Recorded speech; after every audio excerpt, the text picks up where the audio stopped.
All right, we want to thank everybody for coming out tonight. We will get started with this meeting. We'll start with the Estacada City Council workshop. We will open and I will hand it over to Taylor for the housing needs analysis. Was that Your mic's not working?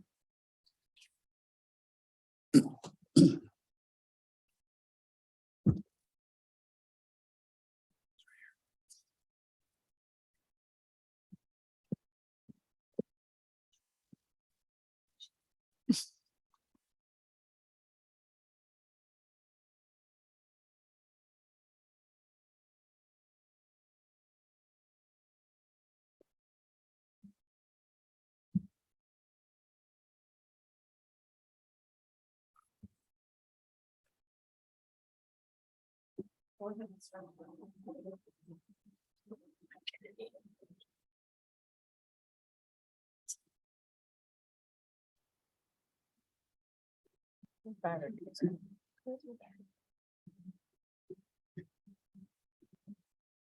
thank you. Okay. All right. Good evening, everyone. Oh, there it is. Okay. Good evening, everyone. So this is a workshop to review and address the content that we were hoping to get to at the June 27th joint City Council and Planning Commission workshop to look at the development code and comprehensive plan amendments that are being proposed with the housing needs analysis and strategy project. There was a lot of content at that meeting and we didn't get through it all. So we got through most of the code amendments. I think we got through all of the code amendments. And so this meeting, this workshop is intended to cover the comprehensive plan or policy amendments. I'm going to call them just the policy amendments from here on out. And yeah, time permitting, we're also going to review the code changes that were proposed in order to address some of the concerns that were raised at that joint work. But the top priority of this meeting is going to be those policy amendments. There is a memo that was provided in the meeting packet that does explain the code changes that were proposed in response to some of those concerns we heard at the workshop. So if we don't get to those, please do look at that memo and, follow up with us if there's any questions or comments that you want to add to that. Can we go to the next slide? For kind of evening format, this is sort of what we are aspiring to time-wise. And we're going to use the round robin format, which I'll go over in just a second. I'm going to go over the meeting objectives. The round robin rotation is really just to ensure that we get to hear from each counselor, like what are your top comments and questions. We're going to spend the biggest chunk of time going through just summarizing those proposed comprehensive plan policy amendments. We're going to spend time gathering your input and questions on those. And then if there's time, we will also review those code amendments, the changes to the code amendments that I was mentioning. And if there's time, even after that, we'll open it up to a more like open flowing discussion, like what might be, more normal kind of workshop discussion.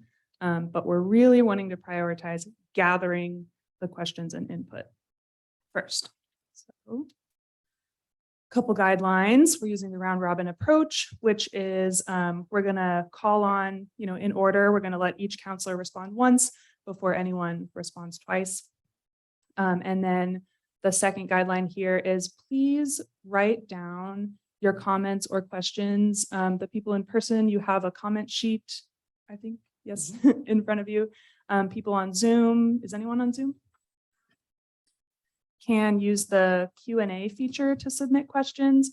And then you could also, if you don't want to do either of those, or if you forget to write something down and something comes up later, just email the planning division at planning@cityofestacada.org.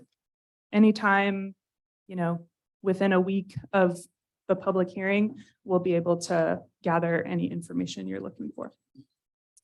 Okay, and then before we dive in, I just want to put these up on the screen. So once again, the top priority here is just to make sure that we get through summarizing those policy amendments and gathering your input and questions on those. This is really important. We want to know what you think. We want to know what questions you have about the policy amendments specifically, and the concerns that we might want to address before bringing these to the adoption hearings, because this input will inform the revisions that we'll make ahead of those hearings. So that's priority number one. The first hearing is scheduled for August 25th with the Planning Commission.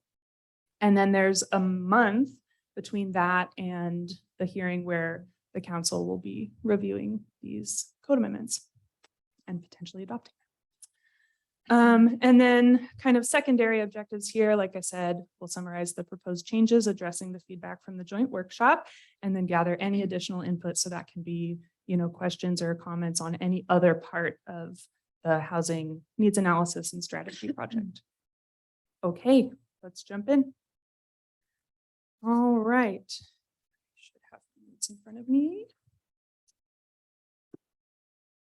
Okay.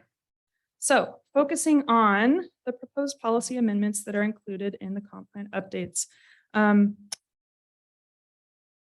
Like I said, I'm not going to say this, sorry. Okay, so the reason that we're focusing on the policies here, the policies are the part of your comprehensive plan that establish the outcomes you're intending to achieve. So by comparison, the development code is just one of multiple vehicles that you could use to achieve those outcomes. But the policies are kind of the higher level. What outcomes are we going for here? So the types of changes we're recommending are summarized up here. Better supporting the creation of a range of housing types at various prices, different housing options. And what's not listed up there, also at various densities. So different types, densities, and affordability levels. It is generally not recommended for this first type of policy to use super specific numbers. Even if your HNA, your housing needs analysis, gives you a very specific number, the consultants are suggesting that you have your policy in your comp plan, just reference your most recent HNA. So the policy would say something like consistency with the most recent adopted HNA. Affirmatively further fair housing goals, supporting regional collaboration to meet housing needs, supporting partnerships with nonprofits to help meet the needs of low and moderate income households, encouraging voluntary rezoning, which we'll talk a little bit in more detail about this, and then removing or updating outdated policies and programs. And I think we're going to go into more detail about each specific policy. Can you go to the next slide? Yes, we are. Okay, good. So here's what I was saying. For policy number 1, I wonder if this can get bigger. It might not be able to. So, oh, great. That's good. I think, can everyone, you can at least see it better. Yeah, so let's go back to the Zoom. Sure. So encouraging a variety of housing types and densities throughout the city, available at various prices and rents to meet the needs of all current and prospective Estacada residents. So this change, like I was saying, it takes out those specific numbers about the ratio of single family versus multifamily housing. And instead of doing that, other policies in here are going to just call for the city to reference its most recent housing needs analysis. The second one here intends to provide a wider range of housing choices, and it explicitly identifies what those choices are. So it says provide the opportunity for wider range of rental and ownership housing choices in Estacada, including additional middle housing types such as duplexes, triplexes, fourplexes, common wall dwellings, and cottage clusters, accessory dwelling units or ADUs, and other alternative housing types such as single room occupancy, development, and co-housing. The next one was stricken out because it's very, very specific to a certain point in time in Estacada and certain locations. And then number 3 down here says the city will work with Clackamas County and other jurisdictions to identify regional housing needs, pursue a shared approach to improve housing affordability, and provide for a fair share of the low-cost housing needed in the county. So this policy is encouraging planning for regional housing needs, both because market forces are regional and also the local community obviously does not end at city limits. And so coordinating, really just making sure that we're coordinating with the county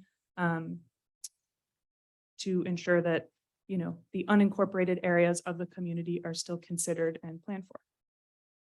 Next slide, please. Oh, yeah.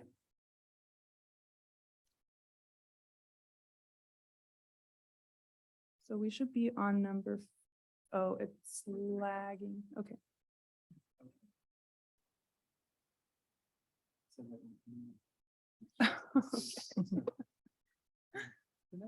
So I'll just talk and we can catch up when the screen catches up. The 4th policy, and I apologize that you're not seeing this on the screen, but the 4th policy is really just reiterating the city's requirement to comply with the Fair Housing Act. And so it's just consistent with best practices to make sure that we have a policy in our comprehensive plan that directs us to comply with that requirement. The next change is to policy number 7. It tweaks some language around manufactured homes or mobile homes. And once again, that there's not a real substantial change to the substance of that policy, but it's really just keeping up, updating, you know, to use the current terminology that's used by the state. And I apologize for our connection issues here. I could try to join from my computer.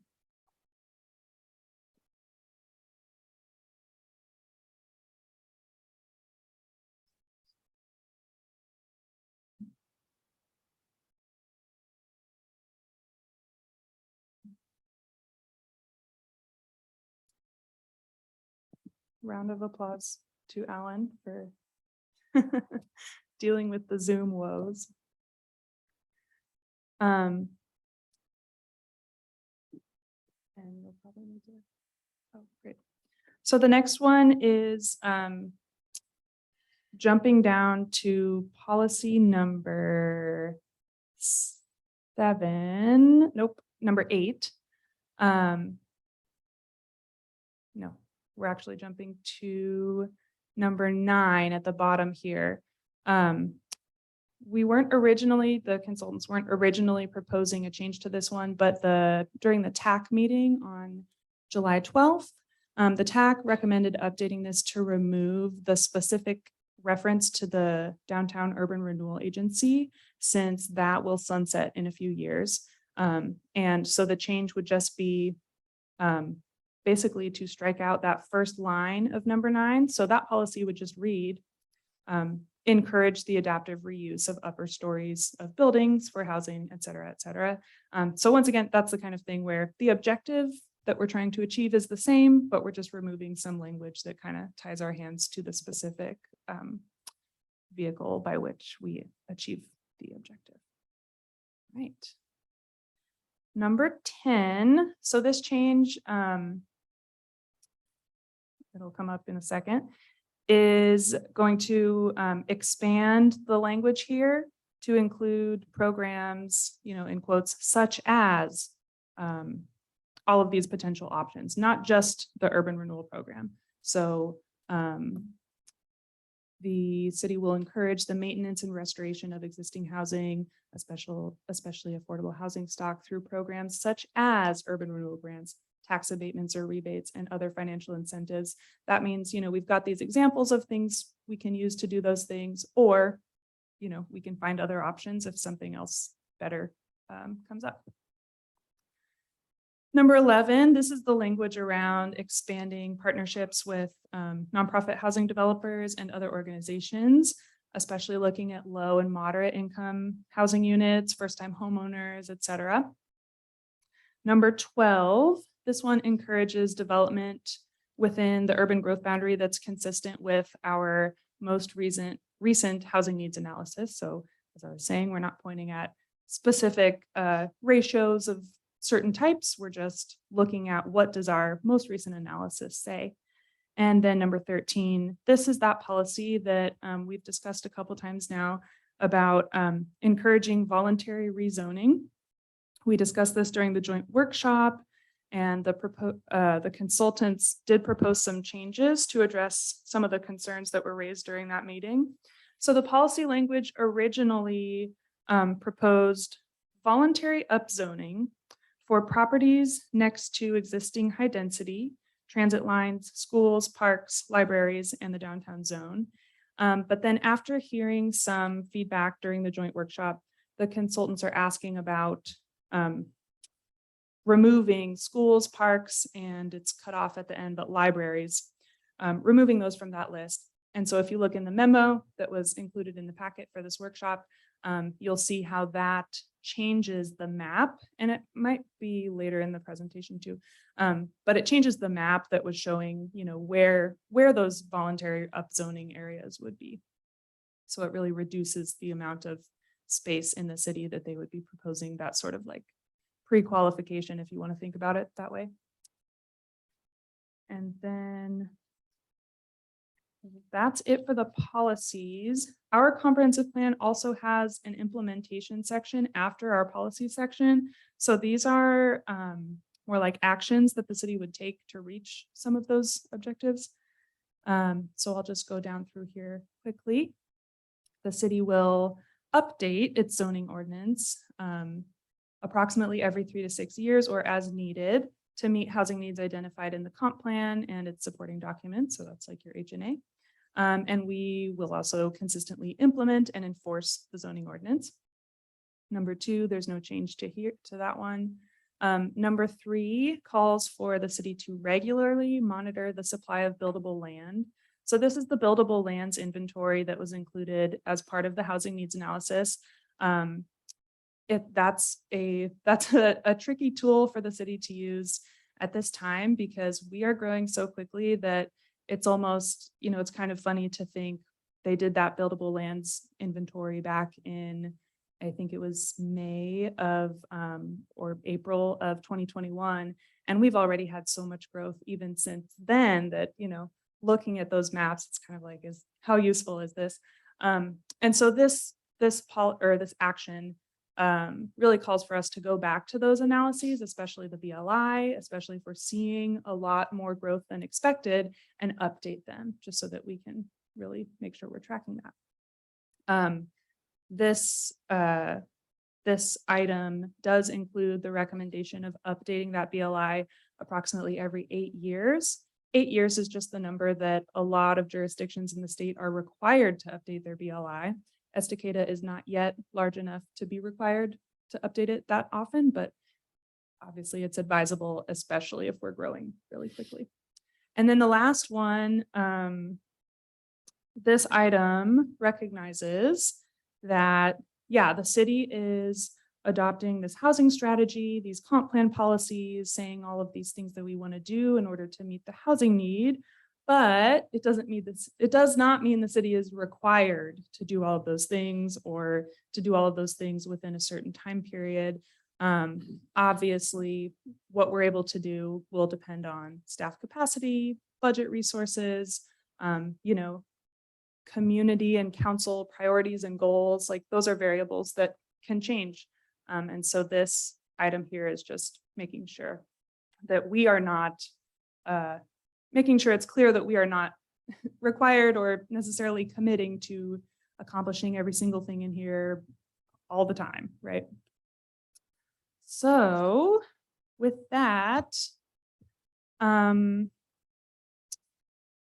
think I'm going to stop there and try to gather the first round or two of comments and questions. And then, yeah, just a reminder, please do write down comments and questions that, especially if we can't get to them on your sheets, we'll pick those up at the end. And then we'll follow up on anything that we weren't able to answer. So if it's okay, I think we'll just go in order here. Start with Counselor Hughes. Okay, my first question is there anything specifically required by the county that we need to abide by right now as far as percentages and numbers, or is that just kind of up to us as a city?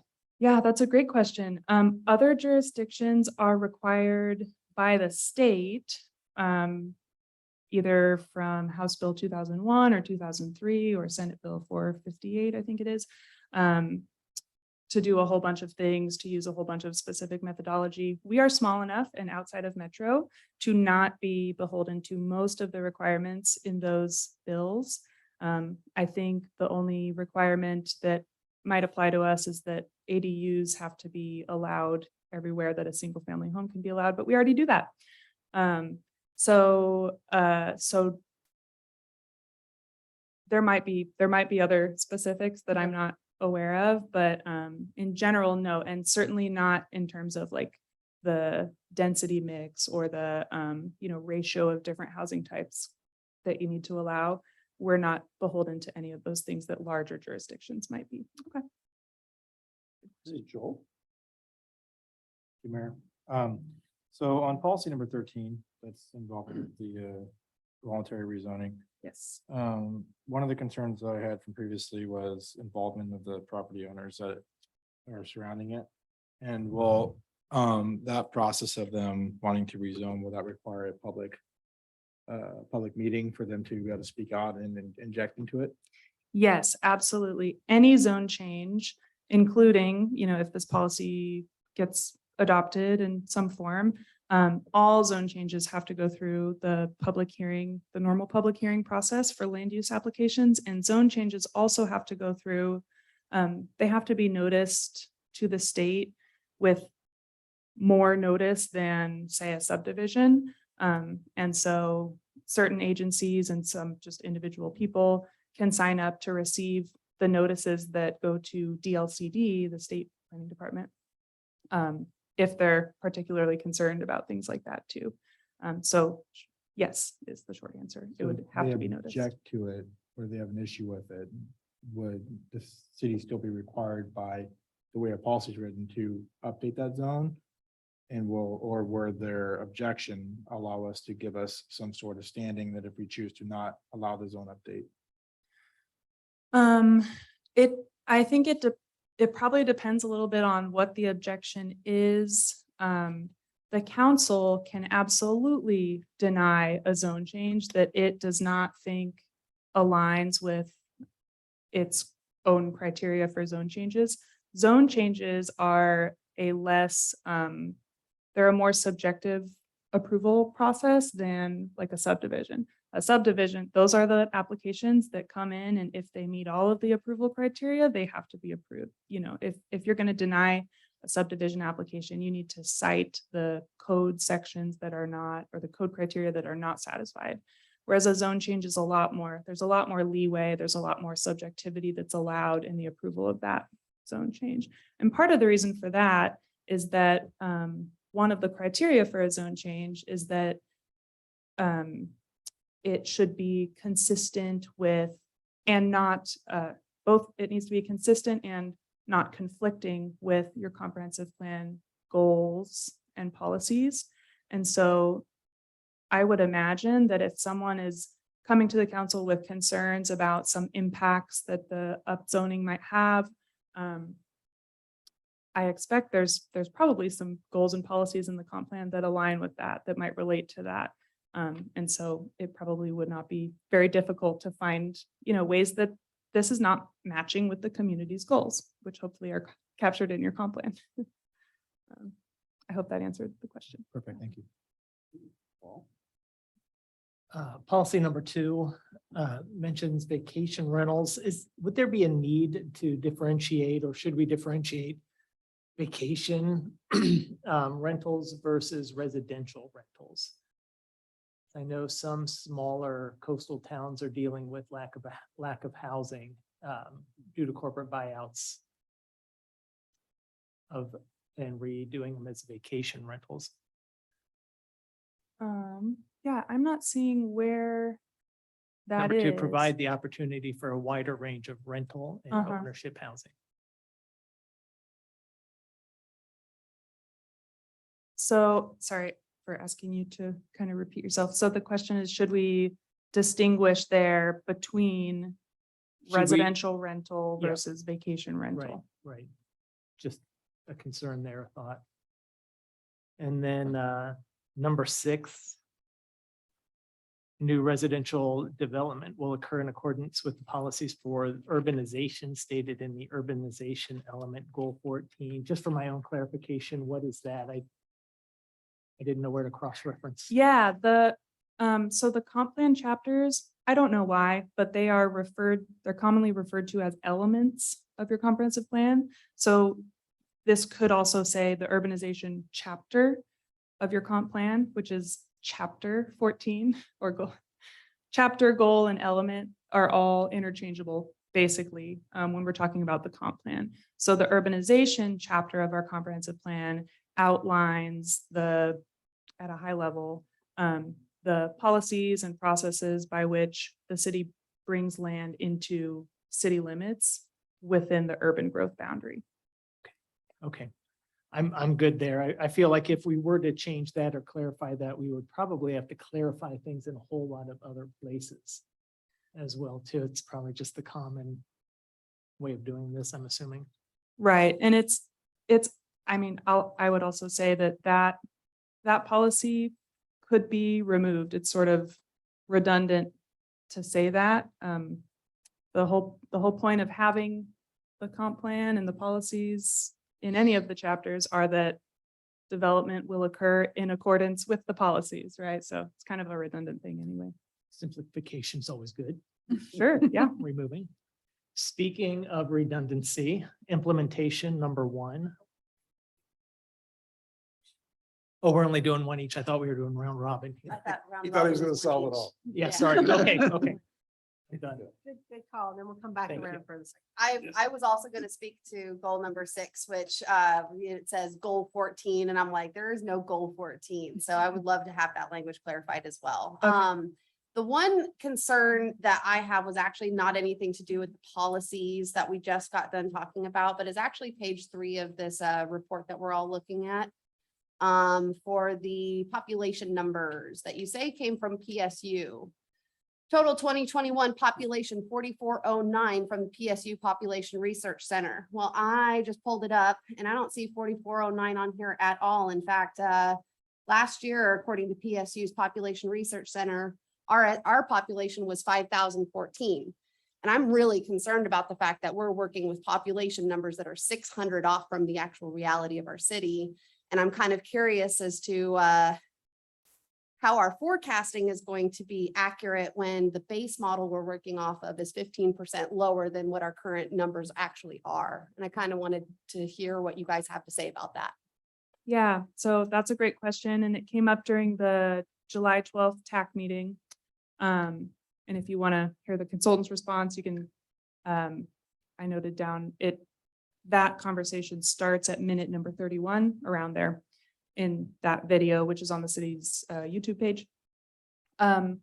Basically, and I can ask for some more details, maybe ask for copies of the correspondence or the documents that they received from PSU.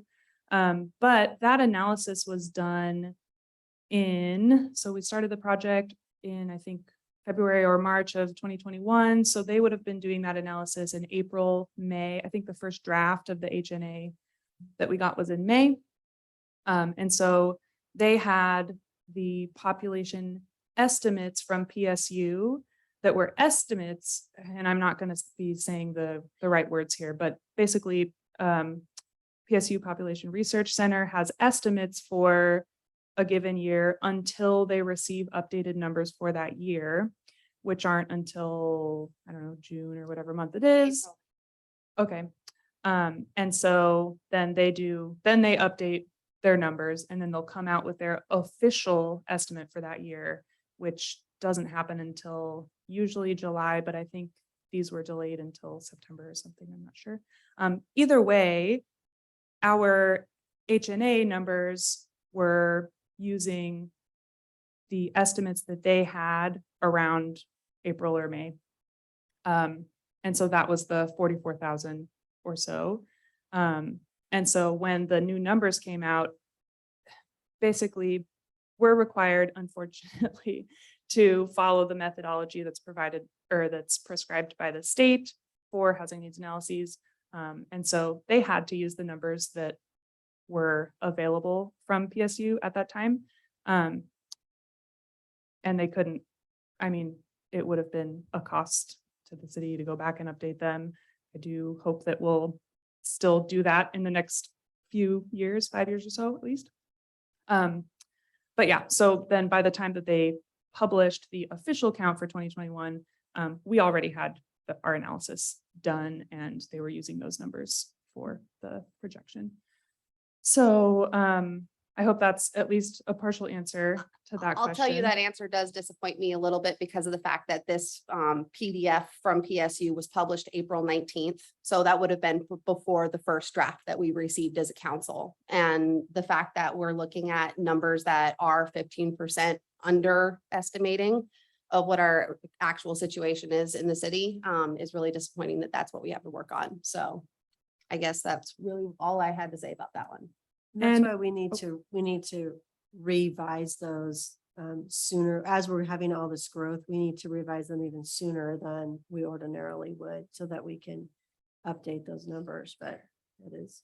And the other thing that I would add is recognizing that even if we had the updated numbers at the time that they pulled the data for their analysis,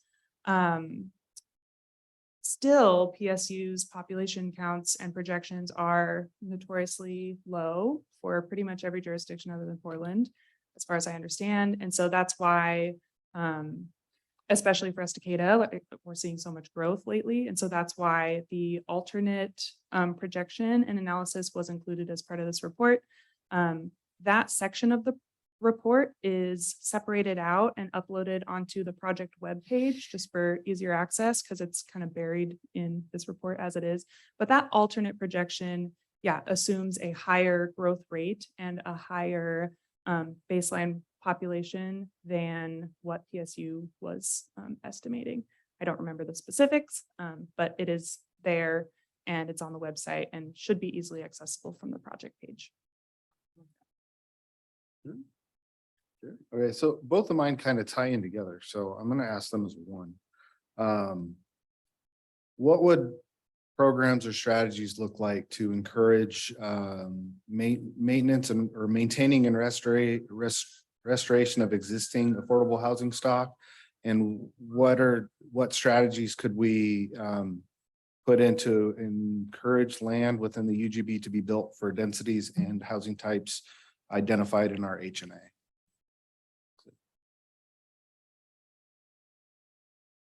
I'm writing this down to make sure that I'm capturing it because I won't have a complete answer for you right now. That's fair.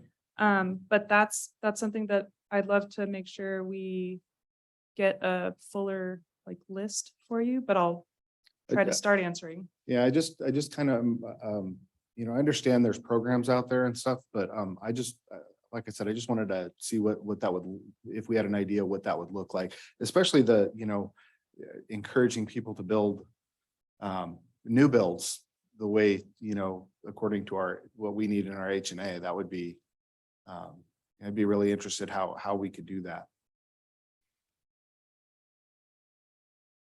Yeah. So the first thing that comes to my mind in terms of like the types of partnerships that the city might look for that help preserve and maintain existing affordable housing.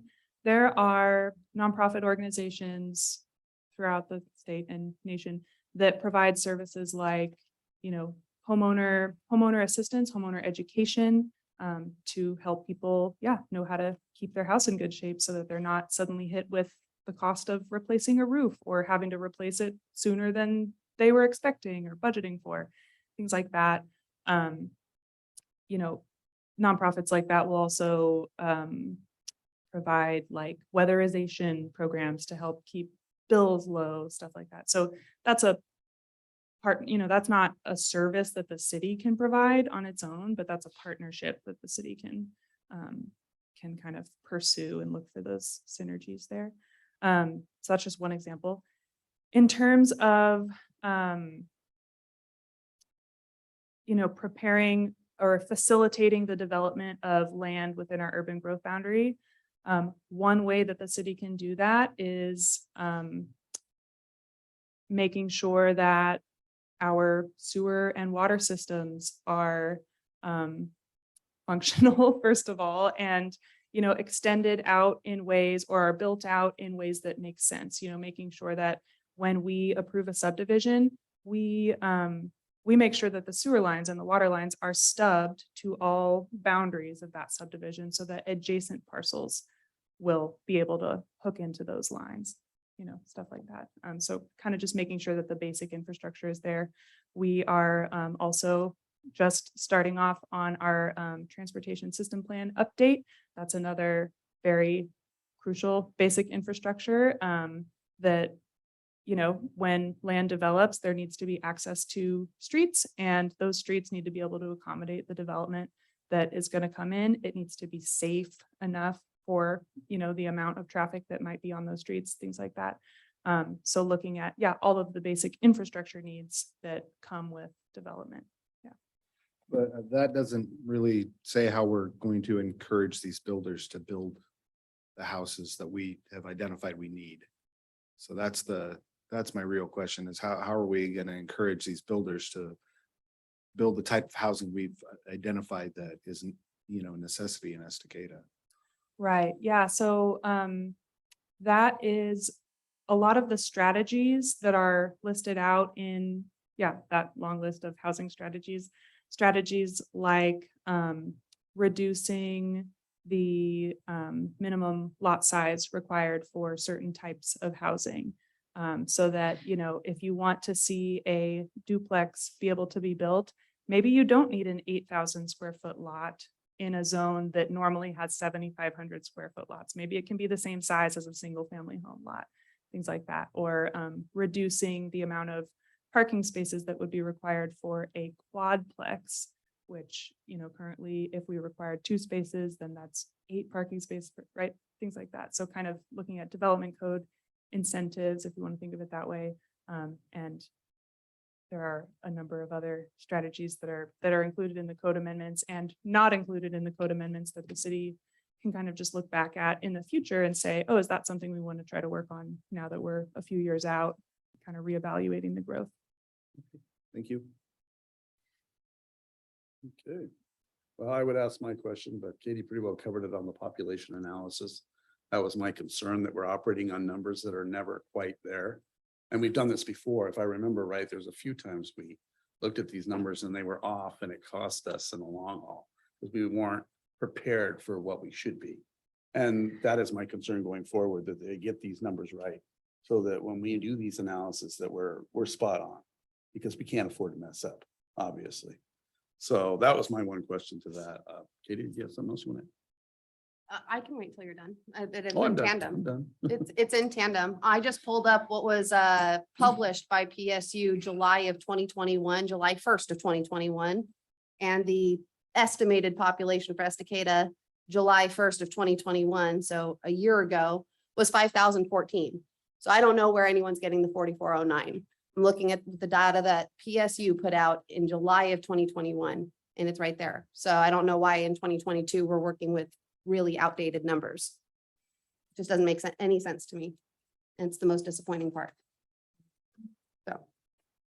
It is, I agree, it is disappointing. It is a long process. At least we don't have to work with census numbers. I'm thankful Yeah. for that. But yeah, we will need to keep up, and update it. And hopefully we'll even have staff that can do the analysis that will update this so that we can do it more frequently. And we could ask the question about why that is again, but for the most part, what we want to do, what we're asking you to do is look out 20 years. How do we want to see this? Like, where's the arc going in the next 20 years? And so even though it is disheartening we'd like to have current numbers because we can look them up ourselves. We can pull up the current numbers. And so we'll try to get over that when they'll be updated. But we do want to set these policies so that it's going to help Estacada develop in a positive way for the community. But I appreciate you bringing that up. To going forward, I think my concern would be that we miss out on a lot of opportunities through the county because they're using those numbers as well. And unfortunately, it costs us in the long haul, as well as I do. There's a lot of people weighing in on this housing needs analysis that help us through the game. So when we come out, we're set, right? So if they're using the same numbers and everybody's basing their numbers on a faulty number system by what you say, 600, that's quite a large amount of a mishap. And then as those grants and everything that come down the pike are based upon those numbers, we miss out because we're rated lower. So that is probably one of my biggest concerns going forward is that we get more accurate numbers that we can actually defend. And when those grants come down the pike or anything that helps us with this housing, we are able to qualify for those as well. So. Okay. Do we want to go around one more time? Did people have a second question? If we do, I think you're wanting to move on to the remainder of it, but if you want to go around real quick and maybe. just Yeah, brief these answers. are the highest priority to Okay. get feedback on are the comp Okay. plan policy amendments. So if there are more questions or comments on those, let's hear them. Okay. Joel. Mine had to do with another number to point out since we're looking at numbers, even their numbers here, it says households are 1772, but if you look like 2 paragraphs down from there, it says that they're 1860. So the numbers aren't even lining up in their own document, which concerns me as well. What else isn't lining up with their own numbers? So Where was that at? if you look at the chart here, it says households is 1772, but if you scroll to slightly down from there, it says housing stock 1860 in 2021. So it's like on the same page. Is that in the packet or are you looking at the? I'm looking at the report? packet online. Oh, okay. It says housing stock, Estacada has an estimated 1,860 housing units in 2021 with a vacancy rate of 5%. It wouldn't be in the packet. It would be in It's in the, housing needs report that was published in July of 2021. It's Okay. this is the one that's in the meeting packet for tonight. Oh, it is. Okay. Yeah, I really went to the website and pulled it down. It's on the same page. And so What like, page of the PDF? I'm sorry, in the uh, chart. Page, It's in page the 3, chart. look at the chart. It says 1772. Scroll to the bottom of that page. It says housing stock, and it's the first bullet point under housing stock. So my concern is that the numbers aren't even Yeah, lining up. why, with their yeah, own why document. is that? So- different? I mean, we can talk about policy, but if a lot of the information in here isn't even lining up, it makes me concerned about what we're looking at and the recommendations they're making. So. I mean, even in their own document, let alone outside of it with PSU numbers being off, I mean, something's off in the foundation of this document from the beginning. Well, if you look at, I just want to point this out, Joel, if you look at the chart on the direct next page. So it says 772 households and then total housing units is 1859 with 87 vacant housing units. That's where those numbers are coming. Okay. So it's specifically talking about vacant houses versus actually occupied homes. Okay. The total houses, including vacancies, is at 1859, and then occupied houses at that point was 1772. Okay, that clarifies that at least. So, thank you. Mhm. It's difficult because once there's like one number that is off, it's like, okay, do we need to go through and double check this whole thing? I do have confidence in the consultant, and I know that Taylor's been working very closely with them. But it doesn't hurt to call those out, although I don't want to bog down in that because your job is to look, this is like a report for where we are and we want it to be accurate, but we want you guys to look at the future. and what we want to put into our comp plan, and what we want to put into our code so that we're going in the right direction. And that's really, but we could go, I mean, we could work on going through these, probably not tonight, but if you guys want to like go in more detail, we could do that later.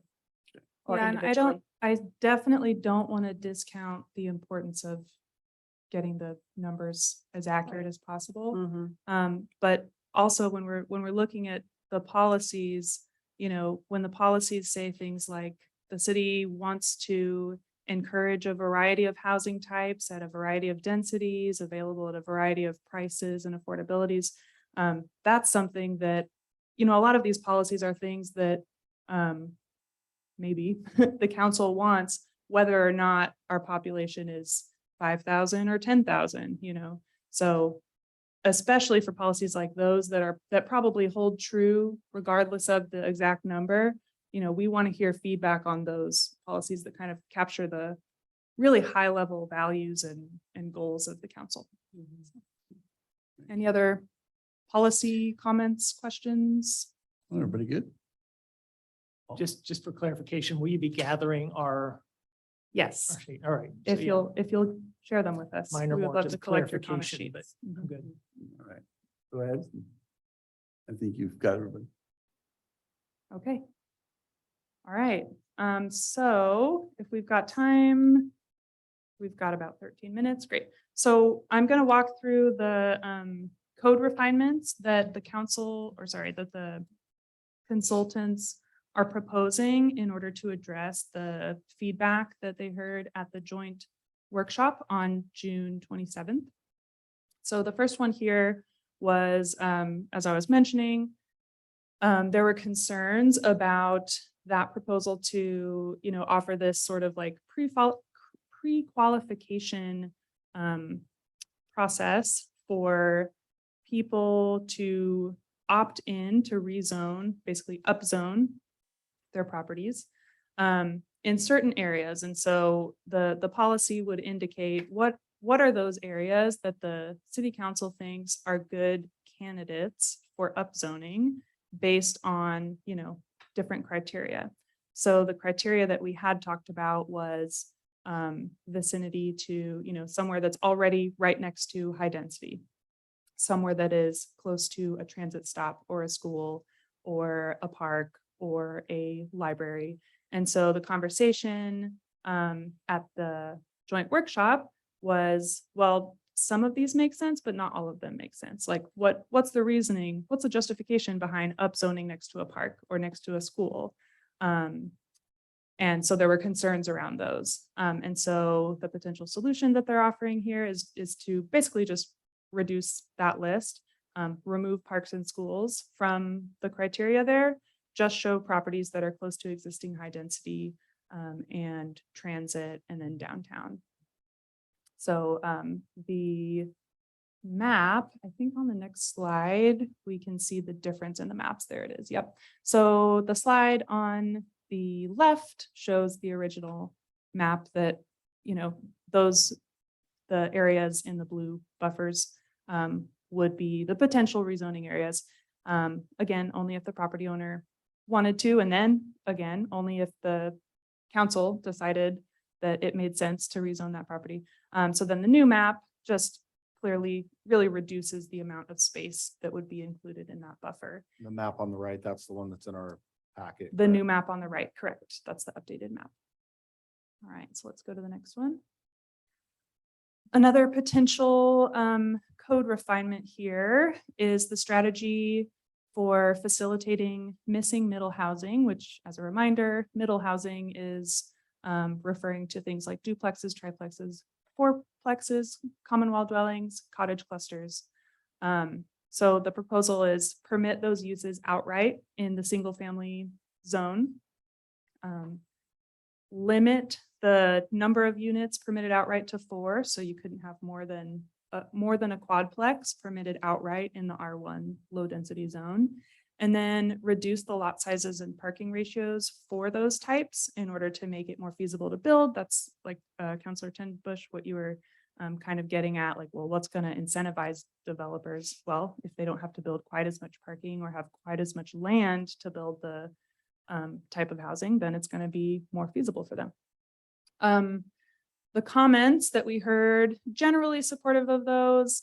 There was a concern that what about the possibility of a large subdivision coming in and they're proposing only building cottage clusters throughout the whole subdivision or only building triplexes? You know, would we really want that kind of homogeneity in a large subdivision? And is that something that could happen with these updates? It's probably unlikely given the market dynamics, but on the next slide, we'll see a potential solution to that, which is you could either limit the amount or percentage of land in the R1 zone that can be developed with that type. And so that would prevent having, a huge swath of land that's entirely cottage clusters or something. Or you could also limit the size of a middle housing development. So if someone wanted to do a subdivision that was going to be all middle housing, maybe they wouldn't be allowed to do it in an area greater than 2 acres or 4 acres, whatever the council wanted to decide. Let's go to the next one. Looking at off-street parking requirements, the original proposal was reducing parking for duplexes, triplexes, and quadplexes. Keep the 2-space requirement for common wall dwellings, but allow on-street parking to count towards that 2-space requirement. And the concern about this is really comes down to the fact that on narrow streets, sometimes depending on how narrow it is, if you have parking on one side or especially parking on both sides, it can make it really hard for cars to pass each other on the streets. So the potential solution that they're proposing here is you would only be able to get that on-street credit if the street is at least 36 feet wide, which is the width that accommodates parking on both sides comfortably. You can still have safely pass oncoming traffic. That is it for the code refinements, and we're doing pretty good on time. We have 7 minutes. I'm going to go around. Maybe we'll start at the other end this time. Nothing from Jerry. All right, I just want to say, I like the old map, the one Okay. on the left-hand side. And here's why, the kids living in multifamily housing are more likely to have less access to transportation. Therefore, we should have more multifamily opportunities near parks and schools so that lower income children have greater access and less barriers to access these services. So that's my 2 cents on that one. Whoever said that we should take away the school and the parks thing probably wasn't thinking about the kids who are living in apartments whose parents only have 1 car and therefore they don't have access to their school or their parks in a way that suits their needs.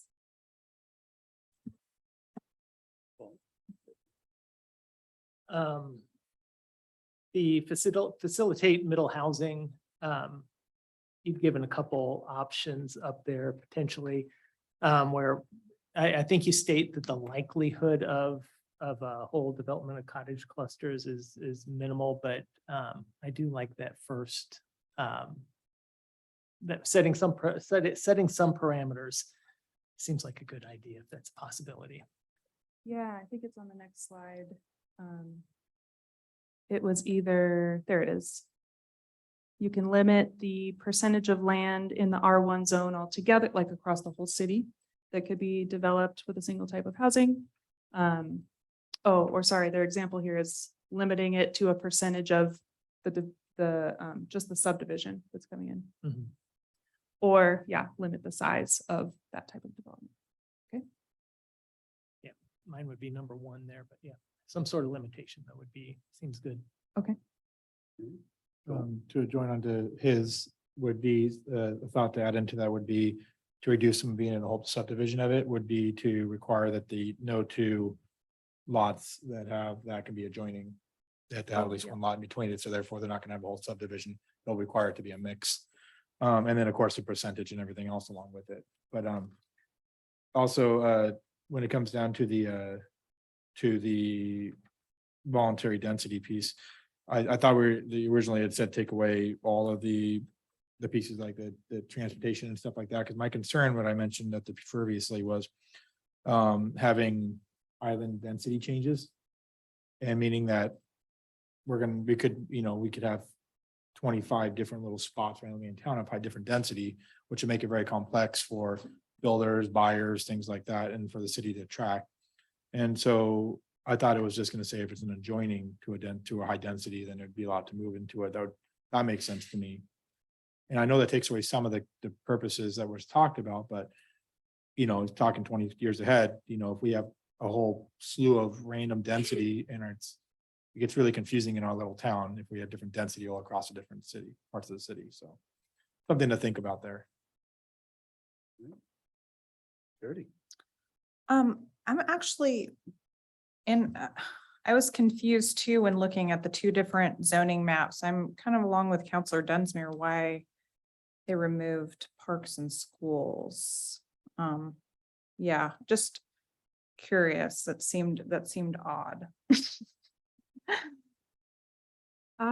If I recall correctly, and I may be recalling incorrectly, but I feel like that conversation was someone questioned why parks and schools were included in the criteria in a way that was, they were indicating they didn't think they should be included in the criteria.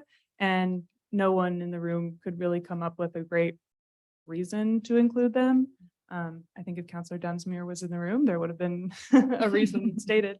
But yeah, I'm not remembering any specific reason for them being called out or excluded necessarily. So then is this something that we can look at further down the road and maybe, tweak the map a little bit or? We could, yeah, absolutely. Let's talk about that. We're down to like 2 minutes, so. All right, down to 2 minutes. Think you got everybody? Any last words? But definitely email Taylor or call. How did you want them to send in like afterthoughts? Yeah, afterthoughts would be best collected by email to the planning@cityofestacada.org email. And then if you took any notes that you'd like to submit on your comment sheets, we'd love to pick those up tonight. If you write more down, I'll be around for a little bit, so feel free to hang on to them, but just make sure they get to us at some point. And yeah, thank you very, very much for your time and thoughtfulness. Pass them around. Thank you, Taylor, and your team. So I know that's a lot of work. And thank you, Alan, for all the Zoom assistance.